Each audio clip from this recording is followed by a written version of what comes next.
केंद्रीय मंत्री और यूपी में बीजेपी के सहयोगी दल अपना दल एस के अध्यक्ष अनुप्रिया पटेल का कहना है कि यूपी में बीजेपी गठबंधन की सरकार बनेगी। अनुप्रिया पटेल से हमारे संवाददाता विशाल पांडे ने खास बातचीत की।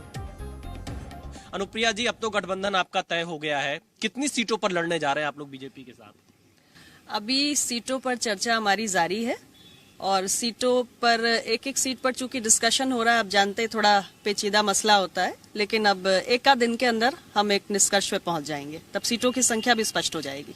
अनुप्रिया जी, इन दिनों उत्तर प्रदेश में एक और गठबंधन बनता दिख रहा है। एक तरफ आपका बीजेपी अपना दल एस और निषाद पार्टी, दूसरी तरफ समाजवादी पार्टी, सुहेल देव भारतीय समाज पार्टी के साथ तो एक लंबा गठबंधन है। कैसे देखती हैं आप इस गठबंधन को? दोनों नहीं, लोकतंत्र है, मल्टी पार्टी डेमोक्रेसी है, चुनाव का समय है तो गठबंधन तो बनेंगे ही। और जो तमाम दल सत्ता में नहीं है, जनता के बीच में काम कर रहे हैं, संघर्ष कर रहे हैं, तो सबकी एक चाहत होती है कि कोई ना कोई ऐसा हम कॉम्बिनेशन बनाए जिससे सत्ता में आने का अवसर मिले। तो हम इसे कोई अलग नजरिए से नहीं देखते हैं। मुझे लगता है एक लोकतंत्र के अंदर एक स्वाभाविक प्रक्रिया है और गठबंधन बन रहे हैं, बनेंगे भी, तमाम दल एक साथ आएंगे जैसे हम भी आए हैं, हम भारतीय जनता पार्टी, अपना दल और निषाद पार्टी।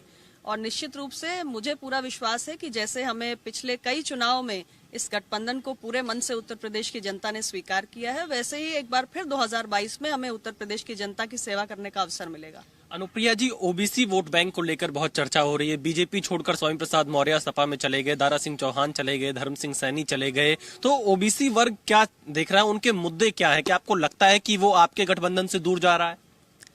देखिए, ऐसा है, उत्तर प्रदेश की राजनीति में खास तौर से जब चुनाव आता है तो पिछड़े वर्ग के राजनीति को लेकर बहुत चर्चा होती है और बड़ी स्वाभाविक सी बात है क्योंकि उत्तर प्रदेश में 50% से ज्यादा पिछड़ा वर्ग की आबादी है।